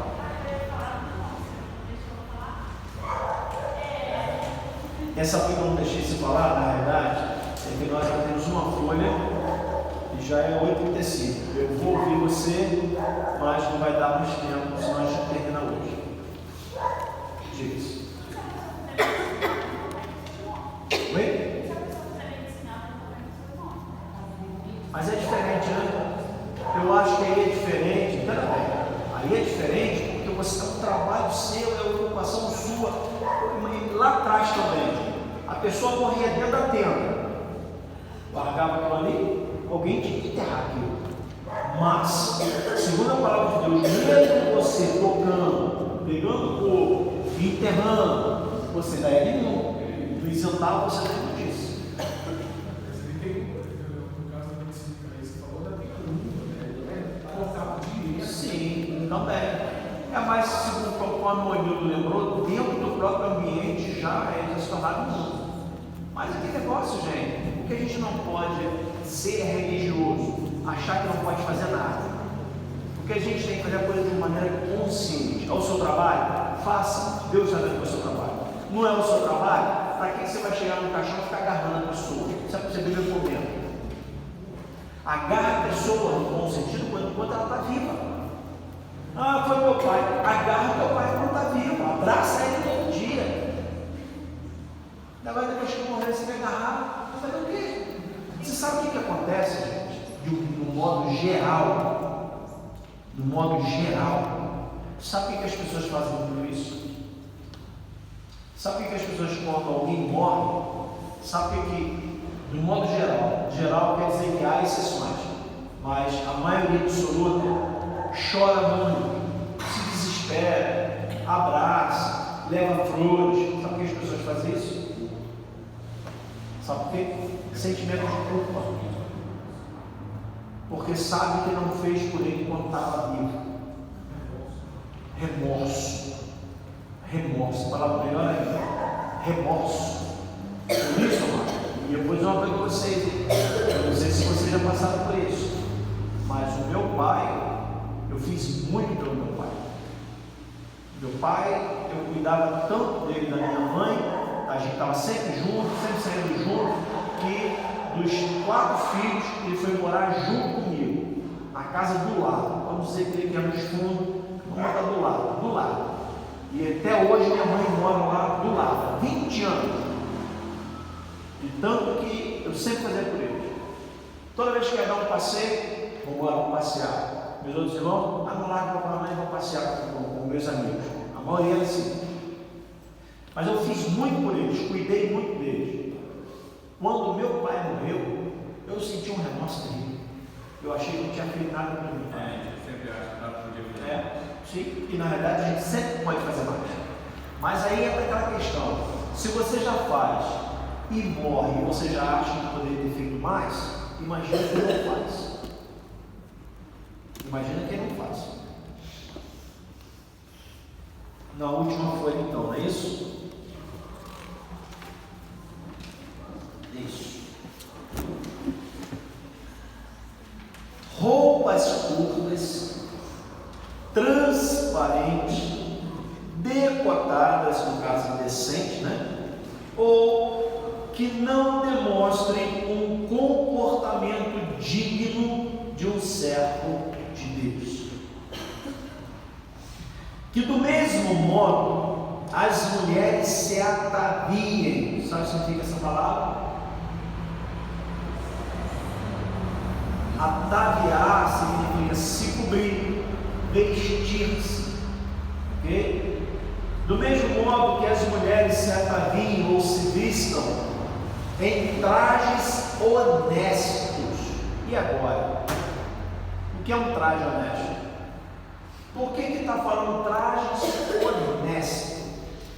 O que é um homem honesto? Quando a gente usa aqui o homem honesto, o que é um homem honesto? Vamos abranger mais, não sei se está certo, mas vamos abranger mais.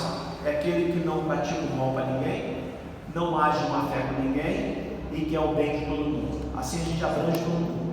Esse é um homem honesto, ok? Então, quando falo em trajes honestos, quer dizer que é um traje ou roupas que não vai prejudicar nem os olhos, nem a mente, nem o coração de outros, seja homem ou mulher. Porque não é só mulher que usa roupa indecente, não. Tem homem que adora lutar também, com blusa toda aberta, mostrar o peito ali, ou peito pelado, ou peito cabeludo, né? Então, honestidade significa aquele que não vai prejudicar de nenhuma maneira e que não vai denegrir a imagem do Senhor sobre a vida dela. Então, um comportamento traje honesto, com pudor e modéstia. Modéstia significa que você não esnobe, seja modesto naquilo que você veste. Pastor, humilde, né? Pastor, mas se eu tiver um vestido de R$2.000, e se eu tenho R$2.000, eu não posso comprar aquele vestido? Poder você pode, mas a palavra do Senhor diz assim, tudo posso, mas nem tudo me convém. Então você pode, porém desses 2.000, se você comprasse uns 3 vestidinhos de R$100, por exemplo, ainda sobraria R$1.700, e com esses R$1.700 você ajudava pessoas que estão precisando. Aí você tem que fazer mais tudo. Não é isso?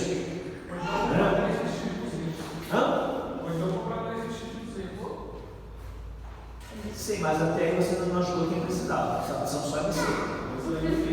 Até porque você de vestidinho não vai ficar bem.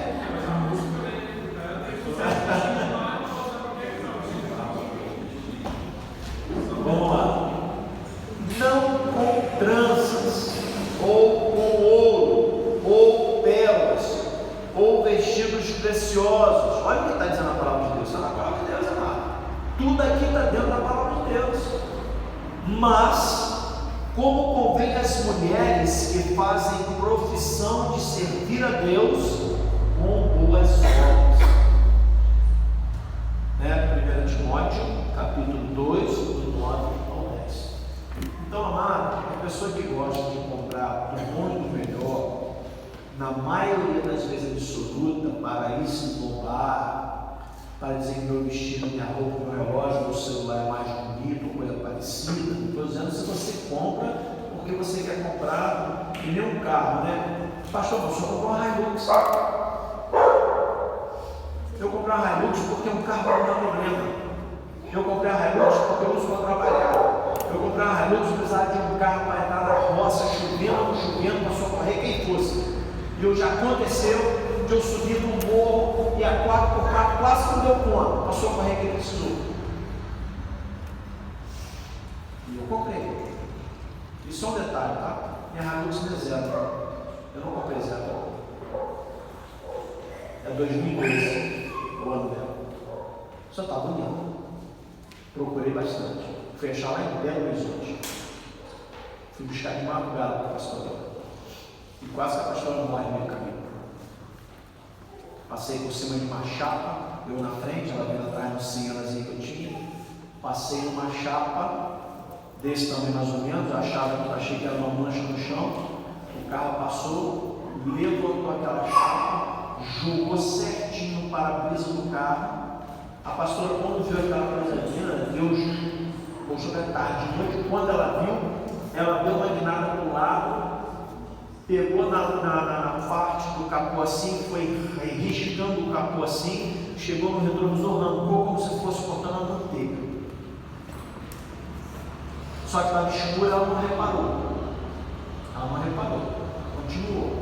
Quando veio o carro atrás, que ela olhou no retrovisor do meio, e ela foi olhar para o retrovisor lateral, ela não via o farol no retrovisor lateral. E aí ela baixou o vidro e viu que o retrovisor não estava mais lá. Mas se ela não tivesse dado mais nada, o vidro tinha entrado pelo para-brisa e provavelmente tinha cortado o pescoço dela. Mas enfim. Então, amado, eu não comprei carro para esnobar para ninguém, muito pelo contrário, carro para obra. Às vezes já botei 18 pessoas nesse carro. Então, o carro é para obra. Mas tem pessoas que compram para esnobar, para tirar a onda. A mulher graciosa guarda a honra como os violentos guardam as riquezas. Provérbio 11:16. Eu vou dizer uma coisa para vocês.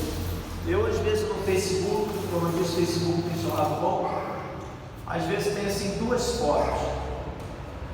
E se você olhar direito, de duas mulheres, uma com um short bem curtinho, todo decotado, ela está se mostrando toda, e outra do lado, a menina coberta dos pés à cabeça, mas com um vestido bonito, sabe, bem penteada. Aí você olha assim, se mostra de cada vez mais bonito. Então, para que andar pelada para se sentir bonita? Mas não há essa necessidade. Essa é uma das razões que eu gosto muito do frio. Eu acho que no frio as mulheres se arrumam muito mais do que no inverno. Opinião minha. Enganosa. O que foi? Falei errado, hein? Verão e inverno. Então no verão as pessoas andam com decotinho, blusinha curtinha, mostrando barrigão, mostrando esternó. Então ninguém não bota assim um vestido bonito, uma blusa bonita, né? Aquele cachecol, aquele troço bonito. Chique. Chique. Enganosa é a beleza e vã a formosura. Mas a mulher que teme ao Senhor, essa sim será louvada. Provérbios 31, 30. Oi? Pulei? Ai do mundo, então tá bom. Então vamos subir um aí. Ai do mundo por causa das coisas que fazem tropeçar. É inevitável que tais coisas acontecem, mas ai daquele por meio de quem elas acontecem. Mateus 18, 7. Ok, amado? Cuidado para você não fazer um irmão ou uma irmã tropeçar. Porque ai daqueles, que eu já falei, cuidado com essa palavra, né, na Bíblia. Essa palavra, ai, não é tipo assim, ai, deu uma tocadinha, mas isso não.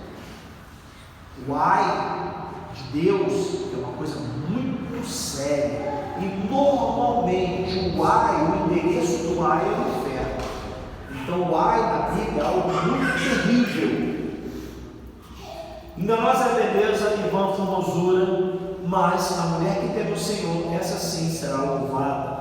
Provérbios 31, 30. O que motiva as mulheres de usar roupa assim, ou mesmo homens? O que motiva, gente? O que motiva uma mulher a usar uma roupa decotada? Uma roupa curta? Uma roupa transparente? O que motiva? Chama a atenção. E eu já ouvi uma abobrinha. Que tem mulher que diz que se arruma bem para as outras mulheres. Vocês me perdoem, mas eu não acredito nisso. Eu acho que a mulher, não estou falando a pessoa se arruma bem composta. Não estou falando isso não. Eu estou falando quando bota essa coisa decotadinha, para mostrar as carnes, seja o que for. Para mim, isso é para homem. Isso é para homem. Não é para outra mulher, não. E o homem, mais ainda. Né? Se anda de camisetinha, mostrando os peitinhos, bombadinho, seja o que for, não é para mim, irmão. Tá fora, sai fora. É para você, amigo? Não é para ele. Você, Jair? Não é para ele. Você ganha edição. Então não é para homem. Não é para homem. Né? Não ameis o mundo, nem as coisas que há no mundo. Se alguém ama o mundo, o amor do Pai não está nele, porque tudo que há no mundo, a concupiscência da carne, a concupiscência dos olhos e a soberba da vida, não vem do Pai, mas sim do mundo. Ora, o mundo passa e as suas concupiscências, mas aquele que faz a vontade de Deus permanece para sempre. João 2, 15 a 17. Por isso, quando diz aqui não ameis o mundo, está dizendo mais ou menos assim também: não ameis a moda do mundo.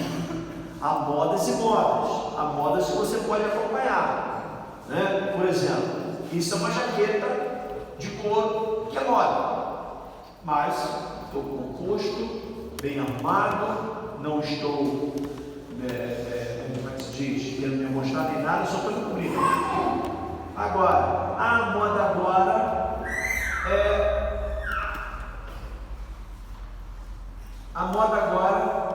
na verdade era, né? Tomara que caia. Eu acho que a moda agora já caiu. Antes era tomara que caia. Agora já caiu, né? Mas tomara que caia, vou usar a minha moda. Rapaz, eu fico olhando como que tem meninas aqui em Fervedouro que vão em casamento, numa festa de casamento, de bermuda curta, de blusinha tomara que caia, mostrando barriguinha. Gente, é um casamento. É por isso que, não sei se já repararam, não sei se em Fervedouro acontece, mas lá no Rio acontece demais isso. Eles já determinam a roupa que vai ser. Até o nome que se usa, me ajuda aí. Tem um nome que se usa. Tipo assim, esporte fino. Ou seja, né, uma coisa assim, social. A mulher tem que dar, entre aspas, social e o outro também. Porque se você não coloca, aí a pessoa está lá casando na igreja evangélica, e chama a mulher de short curtinho, conforme já teve aqui, ó. Conforme teve aqui uma vez. No casamento de um irmão de uma irmã aqui, que eu não vou dizer quem foi, para não acender o pisca-alerta aí, o radar, para tentar descobrir quem foi. E a menina veio para cá de short curtinho, devia ter uns 20 anos, não foi uma criança de 5 anos de idade, não. 20 anos de short curto. Veio para um casamento da igreja evangélica de short curto. O que tem na cabeça? Então, amado, cuidado com a moda do mundo, tá? Porque, pastor, não tem nada demais. Cuidado com esse não tem nada demais. É porque você está tão envolvida com as modas do mundo e aquilo denigra a imagem de Deus, denigra a imagem da igreja, denigra a sua imagem como cristão, e aquilo pode ser prejudicial e Deus pode cobrar de alguma maneira. Existem 1000 maneiras de alguém se arrumar. Eu garanto para você que 500 delas não é errado. E as outras 500 pode ser de alguma maneira. Então, se existem 500 possibilidades de você se arrumar e ficar bem arrumado, composto, agradar a Deus, por que você vai partir para outra roupa para os outros 500?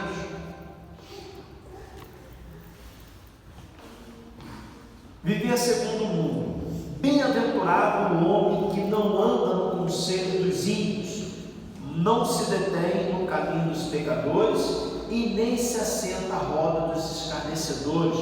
E em relação que não anda nos conselhos dos ímpios, cuidado, tá, amado? Cuidado com o conselho que você recebe. Quando você precisar de um bom conselho, das duas, uma, ou procura sempre uma pessoa cristã, ou procura um amigo, um irmão da igreja, que seja uma pessoa coerente, de vida, que tem experiência de vida para te dar um bom conselho, ou mesmo procure os seus pastores. Mas cuidado para receber conselho de outras pessoas. E Daniel propôs no seu coração não se contaminar com a porção das iguarias do rei, nem com o vinho que ele bebia. Portanto, pediu ao chefe dos eunucos que lhe permitisse não se contaminar. Daniel 1:8. Música secular. O propósito da música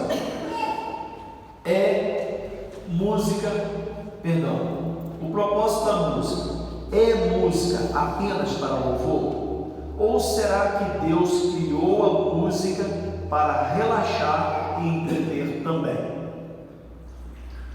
O músico mais famoso da Bíblia foi o rei Davi. Tinha como propósito principal usar a música para adorar a Deus. Veja Salmo 4:1, 6:1, 54:1, 55:1, 61:1, 61:1, 67:1 e 76:1. Engraçado que sempre no primeiro versículo, né? Tudo bom. No entanto, quando o rei Davi estava sendo atormentado por espíritos perversos, Ele chamava Davi para tocar a harpa, para acalmar. Então, música influencia. Eu sei que aqui era uma questão espiritual, que havia um demônio que atormentava ele, e quando Davi tocava a harpa, meio que o demônio se afastava naquele momento e trazia aquele momento de refrigério para Saul. Mas a música ela está ligada ao emocional, está ligada à alegria, não deixa de ser emocional também, está ligada à adoração e está ligada à libertação também, conforme está aqui na questão de Saul. Estava sendo atormentado por espíritos perversos. Ele chamava Davi para tocar a harpa para acalmá-lo. 1 Samuel 16, 14, 23. Os israelitas também usaram instrumentos musicais para advertir contra o perigo. Neemias 4, 20. E para surpreender os inimigos. Juízes 7, 16 a 22. No Novo Testamento, o apóstolo Paulo instrui os cristãos a encorajarem uns aos outros com música, falando entre vós com salmos, entoando e louvando de coração o Senhor com hinos e cânticos espirituais. Efésios 5,19. Ainda há o fato de muitas bandas fazerem pactos com Satanás para fazer sucesso. Então vamos lá. A questão da música secular. Quantas músicas cristãs existem em todos os ritmos? 1 milhão mais ou menos. Sabe que tem isso? Daí para mais. Vou botar 1 milhão mais ou menos. Para que você vai se prender e escutar uma música secular, se o que mais tem é música cristã em todos os aspectos? Em todos os aspectos. Novamente, eu volto a dizer que quando você está preso a alguma coisa secular, é porque você ainda ama o mundo de alguma maneira. Nós estávamos indo ontem lá para Carambola, e a gente comentou sobre a questão dos chamados para fora, né? Que é o significado da palavra crente, né? Igreja. O significado da palavra igreja significa chamados para fora, né? Eu estava até conversando com a pastora. A gente tem que ter cuidado com isso, porque a igreja tem que ir para fora, tem, mas os chamados para fora não é esse significado. O significado da igreja, que significa chamados para fora, quer dizer o seguinte: para fora do mundo, saia do mundo, ok? Saia da Babilônia, saia do Egito. Então, chamado, sai daí, vem para cá. Isto é o significado de chamados para fora, ok? Mas é claro e evidente que a igreja também tem que sair das suas quatro paredes e ir para o mundo para pregar a palavra de Deus, para evangelizar, não é para se envolver com o mundo. Então, eu sempre digo que todo aquele que se envolve com as coisas do mundo de um modo geral, que podem trazer algum tipo de prejuízo, por exemplo, músicas seculares lentas, principalmente se você tem uma certa idadezinha dos seus 25 para cima, e você ouve uma música lenta, sempre lembra de alguém lá do passado, um ex-namorado, uma ex-namorada, um crush, um ficante, seja o que for. Cara, você fica trazendo aquilo na memória, aquilo já foi. Se você hoje namora alguém, uma serva do Senhor, um servo do Senhor, seu caso está aqui agora, seu crush está aqui agora. Não está mais lá atrás. Não está mais lá atrás. Porque não é crush, não é crush. É crush. É crush. É crush, né? Então está lá atrás, né? Aí as músicas, entre aspas, lentas que faz agora, não é nem músicas lentas falando necessariamente de amor, mas é falando mais de sofrimento, vamos dizer outra coisa. O pessoal chama de música de esquece isso. Não é isso? Então, amado, você tem que parar com isso. pastor, eu gosto de perfumes, pelo amor de Deus, gente. Cara, a maioria desses caras fazem coisa que não presta, se drogam, bebem, fazem um monte de coisa que não presta. Então, se nós somos chamados para fora, então você não atendeu o chamado ainda, você ainda continua lá dentro. E se você continuar lá dentro, você não é igreja. E se você não é igreja, você não está salvo. Nós somos separados, é um povo separado. Sabe o que quer dizer um povo separado? É mais ou menos assim, ó. Aqui tem um joio, aqui tem um trigo, aqui tem um que não presta, aqui tem um que não presta, aqui tem a traça e aqui tem o que é bom, enfim. Aqui, ó, eu vou separar. Esse aqui é meu. Jesus falando, esse aqui é meu. Eu vou cuidar, vou levar junto comigo, junto com o Pai. Vai reinar junto comigo. Aqui não, aqui é tudo que não presta. Esse povo aqui vai junto com Satanás para o inferno. Então, se é separado, nós somos separados. E se for chamado para fora, sabe, irmão. Agora, enquanto você estiver envolvido com tantas coisas que o mundo oferece, eu sei que tem coisas que não dá para se libertar. Não dá. Tem coisas que você continua, né? Por exemplo, a gente compra, eu já falei isso aqui lá atrás, a gente compra roupa onde? Eu vou dar um exemplo.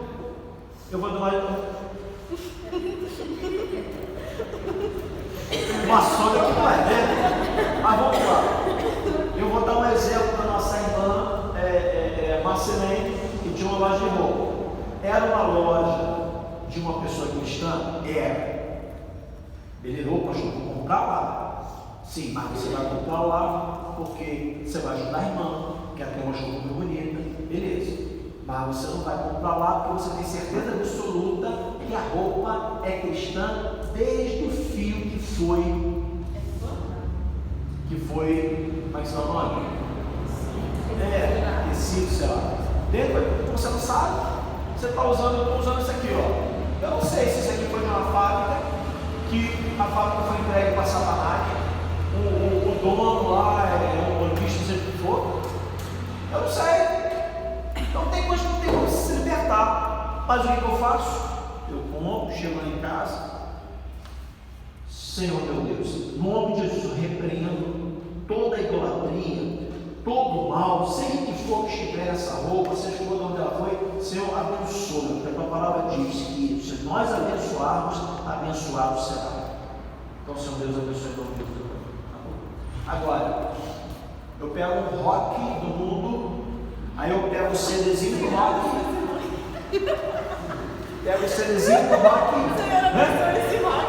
Senhor, abençoa, meu Pai, esse CD do rock. A sua palavra diz que tudo que a pessoa abençoado será. Aí, beleza, agora o cara está tranquilo, né? Porque o rock foi abençoado, né? Aí ele coloca lá, aí, por exemplo, diz.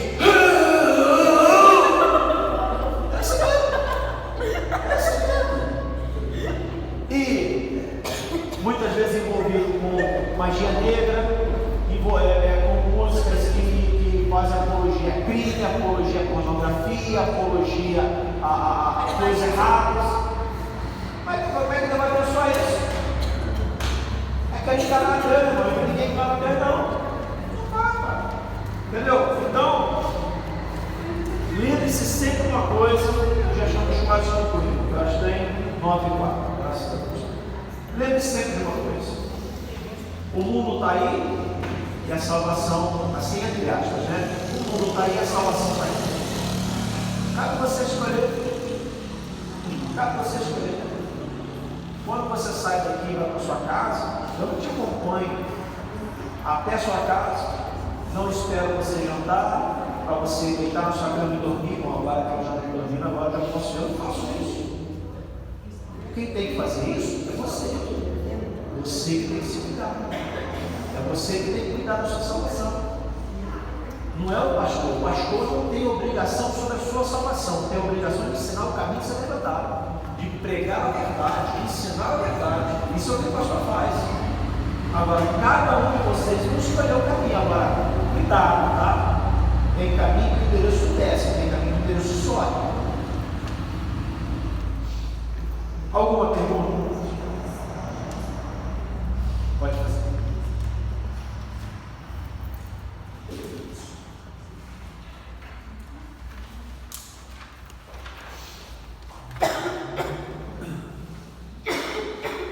calma.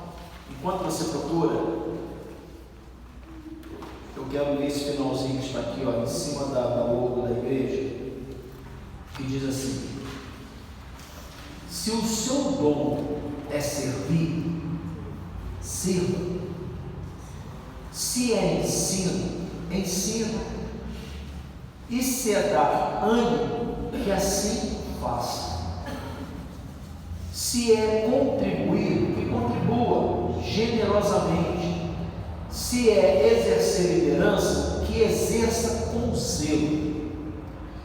E se é mostrar misericórdia, que faça com alegria. Romanos 12, 7. Aqui fala para nós fazermos com zelo, com alegria e com empenho. Tudo para Deus. Com zelo, zelo é cuidar, fazer com cuidado, fazer com bastante, avaliando todas as situações. Hoje é dia 23, não é isso? 1, 2, 3, 4, 5, 6, 7, 8, 9. Faltaram 9 pessoas hoje. Entendeu, amados? Então faça. Se é liderança, lidere. Lidere com zelo. Cuide daquilo que não lhe pertence, que são as vidas que pertencem a Deus. Amém? Achou? Então, por favor. O que é fogo fato? O que é o quê? Fogo fato. Fogo fato? Onde é que é? Fogo fato.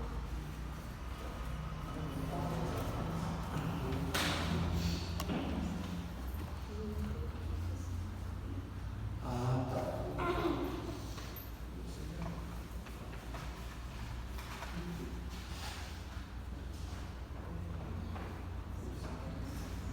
Eu não sei ao certo o que é esse fato aqui, não. Eu vejo isso aqui. Não sei ao certo não. Isso aqui é o que está na Bíblia. Não sei ao certo não. Esse dia, as almas de purgatório devem aparecer de forma de fato, bruxa ou sábio. Não sei ao certo. Nem tudo vocês sabem. Mais alguma pergunta?